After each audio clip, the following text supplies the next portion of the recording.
자, 2023년에 출제되었던 이금융 스포츠 지도사 필기시험 운동역학 과목의 11번부터 15번 문항까지 살펴보는 시간을 갖도록 하겠습니다. 자, 가장 먼저 11번 문항 보도록 하겠습니다. 보기의 기역 니은에 들어갈 용어가 바르게 연결한 것은 이라고 되어 있습니다. 보기, 농구선수는 양손 체스트 패스 캐치 동작에서 공을 몸쪽으로 당겨 받는다. 그 과정에서 공을 받는 기역은 늘리고 니은은 줄일 수 있다라고 되어 있습니다. 자, 이 문항 같은 경우에는 충격량 구하는 공식에 따라서 풀면 될 것 같아요. 충격량은 충격력 곱하기 작용시간이라는 그 공식에 의해서 이걸 풀 수 있는데, 그렇게 되면은 작용 시간을 늘리게 됨으로써 충격력을 좀 줄일 수 있는 그런 형태로 볼 수가 있겠죠. 그래서 정답은 1번입니다. 정답은 1번으로 볼 수가 있겠고요. 해설 보겠습니다. 충격력은 어떤 물체의 충격량이 가해지는 경우에 작용하는 힘을 말한다. 충격력을 감소시키기 위해서는 작용 시간을 길게 가져가거나 충격을 받는 면적을 넓게 해야 된다. 뭐 유도 낙법 같은 경우엔 해당되는 경우라고 볼 수가 있겠고요. 보기의 농구 패스 캐치에서 충격력을 감소시키기 위해서는 손을 앞으로 내밀었다가 뒤로 공을 잡음과 동시에 끌어당김으로써 작용 시간을 길게 함으로써 충격력을 줄일 수 있다라고 볼 수가 있겠습니다. 이 공식을 모른다고 하더라도 이 보기의 상황을 여러분들이 체스트 패스를 해봤다고 하면은 조금 좀 수월하게 풀 수 있는 문제가 아니었나라고 생각을 해봅니다. 12번 문항 풀도록 하겠습니다. 역학적 일을 하지 않은 것은? 이라고 문제가 나왔네요. 1번 역도 선수가 바닥에 있던 100kg의 바벨을 1m 높이로 들어 올렸다. 2번 레슬링 선수가 상대방을 굴려서 1m 옆으로 이동시켰다. 3번 체조 선수가 철봉에 매달려 10초 동안 정지해 있었다. 4번 육상 선수가 달려서 100m를 이동했다. 자, 이거는 상식적으로 봐도 정답은 3번밖에 될 수가 없죠. 나머지는 전부 다 이동했다, 들어 올렸다, 이동했다였는데 이건 정지해 있다이기 때문에 역학적 일을 하지 않았다라고 볼 수가 있겠습니다. 굉장히 쉬운 문제였고요. 구체적으로 이제 해설을 보면요, 역학적으로 일을 했다는 것은 일정한 거리에 걸쳐서 지면에 대항하는 힘이 작용되었다는 것을 의미합니다. 즉 물체가 움직이기 위해서는 반드시 힘이 작용되어야 하며, 그 힘에 의해서 물체가 움직여 거리 변화가 이루어졌을 때 비로소 일을 했다고 할 수가 있습니다. 그러나 3번의 경우에는 체조 선수가 철봉에 매달려 정지 있는 동작은 역학적으로 일을 했다고 볼 수가 없습니다. 정지 동작이었기 때문이죠. 어떤 이동도 없었기 때문이다 라고 볼 수 있겠습니다.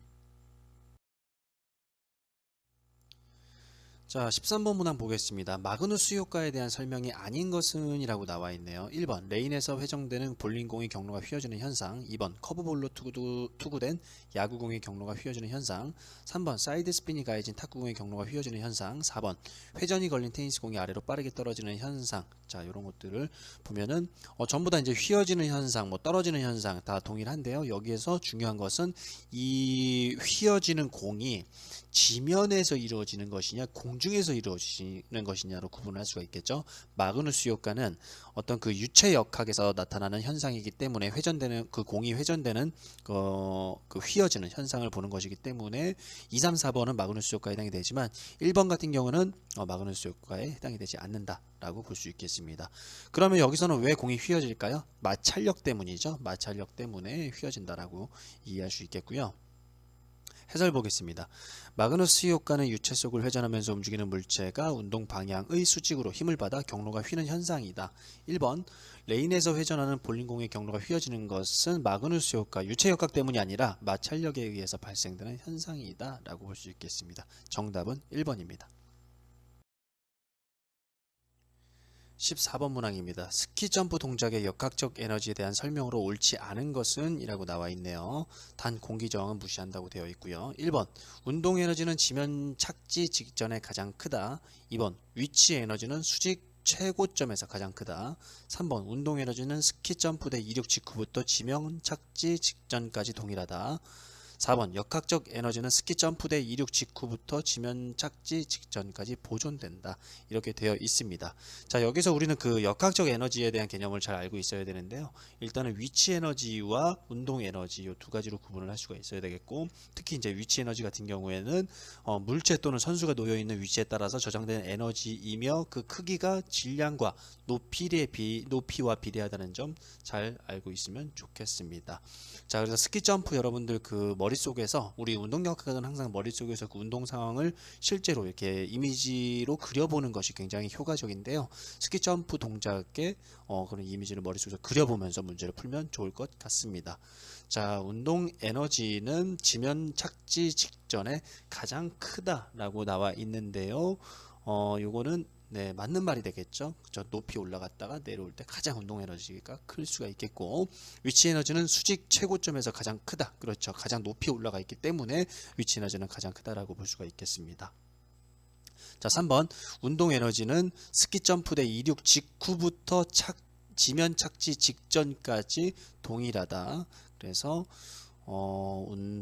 스키 점프대 이륙 직후부터 지면 착지 직전까지 동일하다는 아니죠. 예, 스키 점프대 이륙 직후부터 속력이 감소함에 따라서 운동 에너지는 점차적으로 감소하게 되고 수직 최고점에서는 아마 0이 될 겁니다. 그래서 중력에 의해 높이가 감소함에 따라서 다시 속력과 운동 에너지가 증가하는 형태를 보인다. 그래서 정답은 3번이 되겠네요. 4번 역학적 에너지는 스키 점프대 이륙 직후부터 지면 착지 직전까지 보존된다. 그래서 역학적 에너지 보존 법칙에 따라서 4번도 맞는 말이 되겠습니다. 그래서 정답은 3번이다 라고 볼 수 있겠습니다. 자, 중력에 의해서 높이가 감소함에 따라서 속력과 운동 에너지가 증가하는 형태를 보이기 때문에 3번이 바로 옳지 않은 정답이 되겠다 라고 볼 수 있겠습니다. 자, 15번 풀어보도록 하겠습니다. 보기의 그림에 제시된 덤벨 컬 운동에서 팔꿈치 관절 각도 세타와 팔꿈치 관절에 발생되는 회전력 토크의 관계를 옳게 나타낸 그래프는 이라고 나와 있습니다. 자, 여기에서 일단 그림을 잘 해석을 해야 되는데요. 그림에서 X축이 그렇죠. 이 어깨에서부터 시작되는 Y축과 90도를 이루는 그런 선을 보이고 있네요. 그래서 이게 덤벨 컬을 할 때 팔꿈치 각도가 90도가 될 때 세타 값은 0이 되는 겁니다. 그걸 헷갈리시면 안 돼요. 그거를 90도라고 해석을 하시면 안 되고 세타 값이 0이 되는 순간은 팔꿈치 각도가 90도인 순간이다 라고 이해를 하시면 될 것 같습니다. 자, 그러면은 일단 정답부터 말씀을 드리면 일단 정답은 2번이고요. 왜 2번이냐면은 우리 몸에서 이 물체가 덤벨이 멀어지면 멀어질수록 토크가 커질 수밖에 없습니다. 그렇기 때문에 90도가 되는 순간에 토크가 가장 높다라고 볼 수 있기 때문에 2번이 가장 적절한 응답이라고 볼 수가 있겠고 90도에서 위로 올라가거나 밑으로 내려가면은 다시 이 토크 값 회전력이 낮아지는 그런 그래프를 보일 수 있겠습니다. 자, 해설을 보시면은 토크는 힘과 그리고 반지름과 비례한다 라는 공식이 있죠. 그래서 그 공식에 따라서 지금 90도 팔꿈치 각도가 0이 됐을 때 이 세타 값이 0이 됐을 때가 가장 인체에서 멀기 때문에 반지름 값이 가장 크기 때문에 토크가 가장 크다라고 보시면 될 것 같고 90도로 올라갈 수는 없겠지만 90도로 올라가면 올라갈수록 이 토크 값이 낮아진다라고 이해하시면 될 것 같습니다. 정답은 2번입니다.